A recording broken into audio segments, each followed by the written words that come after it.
Moogfest 2019, one of my favorite events, especially within the US. This year had some good announcements, some fun new things, and honestly, some not so new things that I definitely think are worth taking a second look at. So let's go ahead and jump into it.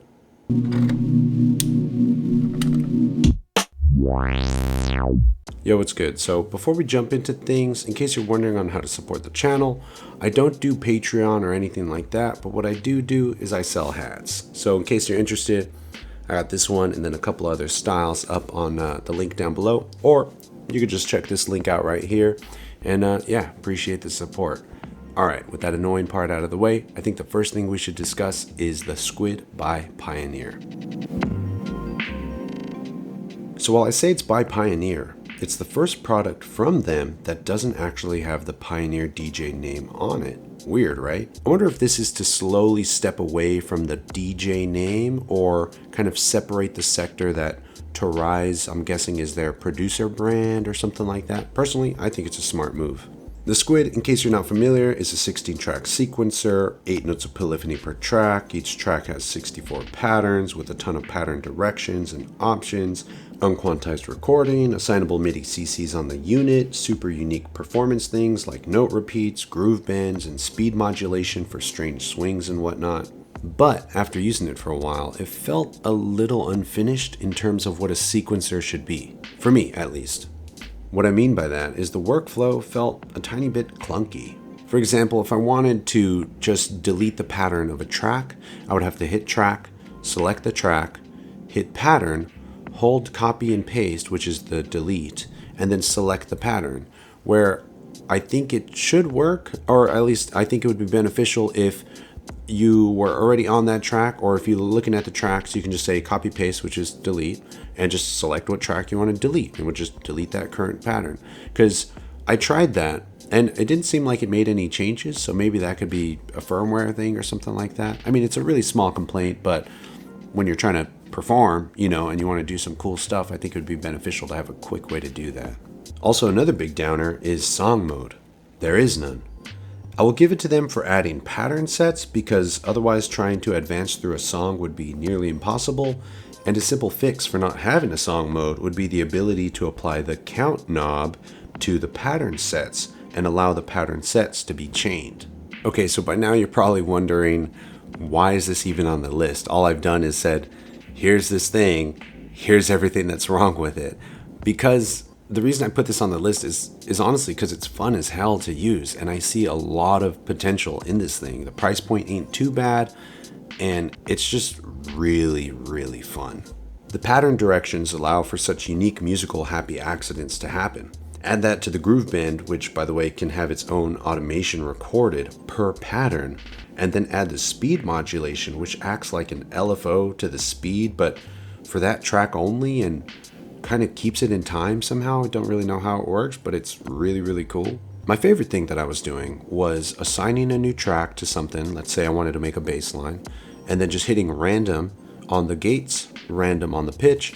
It would spit something out in scale, grab the pitch knob and lower or transpose all the notes in that pattern and have it sit in a nice area where I wanted, and bam, done. Swap up the pattern directions or something, and I got a bass line that I wrote in like 20, well, I guess I can't say I wrote it, the Squid wrote it, but it took me like 20 seconds. It was awesome. Oh yeah, and last but not least, this is probably the feature that makes the Squid so cool, is that while the sequencer's running, you can open up the app in a computer and drag and drop from a track on the Squid into Ableton, making a new MIDI clip. So you've just exported your MIDI clip, no render times or nothing. Edit the clip in Ableton if you wanted to add some more notes or whatever, some weird stuff. Grab that same clip from the little session matrix view, whatever it's called, and drag it back onto the Squid, and it would populate all the notes right there while the sequencer's still running. My mind was blown when Ryan, the guy from Pioneer, was showing this off.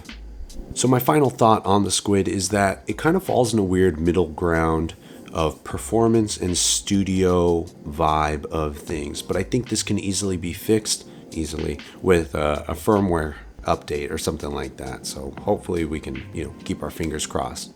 Performance and live-wise, it's fast and fun and unique at creating rhythms, but there's no song mode, and to change projects or jump to a new song, you have to stop the sequencer completely and load up a new project, which can take anywhere from a few seconds or more depending on how vast that project is. Also, program changes don't change per pattern, which was another shot I was trying at using it live, because you'll be playing the same song with 16 tracks, all on the same program change, and it might get kind of boring. But at the end of the day, will I get one? Probably. This thing was so much fun. Like, seriously, a lot of fun. Next up on my list is the Enzo by Maris. If you're not familiar with Maris, it's a company started by Terry Burton, the same Terry Burton that started Strymon back in the day, so that alone should give you enough street cred. They're super well known for the Polymoon, one of my favorite delay pedals, but the Enzo is one pedal that I've always slipped past, that is until Angelo, the main programmer for the DSP stuff, took me through it. So the Enzo is straight up a synthesizer crammed into a guitar pedal form. But what makes this thing super cool is that it scans the incoming audio and plays the same notes in the frequencies it's receiving. You have 3 synth modes, mono, poly, and ARP. And on top of that, you also have a filter, which has 2 types, a ladder filter and a state variable filter, both of which have high pass, band pass, and low pass. You also get a filter envelope, which acts as the amp envelope in ways, a ring modulator for the synth sounds it produces, and this thing sounds so good. My jaw was on the floor when Angelo was showing me some of the sounds. What's even better about this pedal is you can turn off the synth sounds completely and it'll act as a delay, a pitch shifter, as well as a filter for the incoming audio. Oh yeah, and there's even a MIDI input for program changes and clocking duties. This thing was nuts.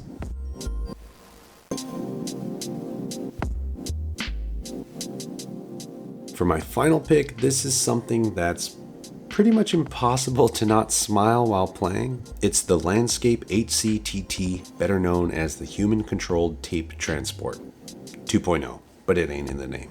This is an updated version to the last one. Previously that one was passive, but this one's now powered because of all the added features. Some of those would be the audio input, which goes through the circuitry, an overdrive and tone control, momentary mutes, and a CV and gate output. The CV and gate output are pretty weird because it'll send a gate out once the volume or whatever the tape you're using hits a threshold, so the louder sounds like a kick and a snare will send out gates. The CV is basically an audio rate CV signal of whatever the tape head is reading. You have a tone control for adjusting the sound of the tape or the audio input, and you also have these contacts on the face of the unit which start to degrade and destroy the audio. One of the contacts is a momentary switch, and the other is a weird feedback RF signal thing, and the other is a direct contact to the tape head, allowing you to disrupt the signal flow. You also got 2 knobs on the face of the unit which also lift, so you can actually change out the tape, put in a new one, then they fall into place right into the little spindles. That way you can actually control the tape manually. Get it? Human controlled tape transport, play, reverse, play, reverse.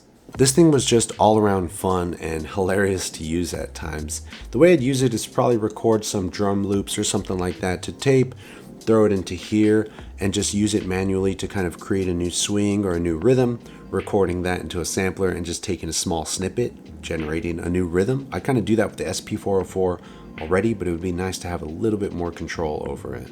And honestly, if you've never seen Landscape or heard of them before, definitely check them out.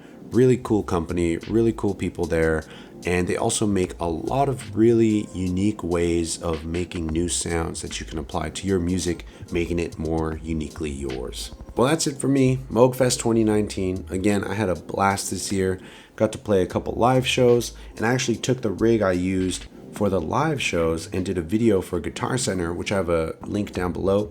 Go check it out. It's on the SP404 and circuit, which I was using to play live, like I just said. And I'll probably be doing a video breaking down how I did that video. Again, Moogfest was super dope. Oh, I also managed to pick up this thing, which is, oh my God, why is it taking me this long to buy a Moog? This thing sounds so good. It's actually inspired like a whole new live rig, kind of I don't want to say revolving around this thing, but this has definitely inspired me in ways that few things have. This thing sounds really incredible. But yeah, that's really it. Anyway, I appreciate you. Thanks for sticking around. Thanks for watching. I'll catch you next week. You already know the drill. Share the love, share the knowledge. Knowledge is power. Peace.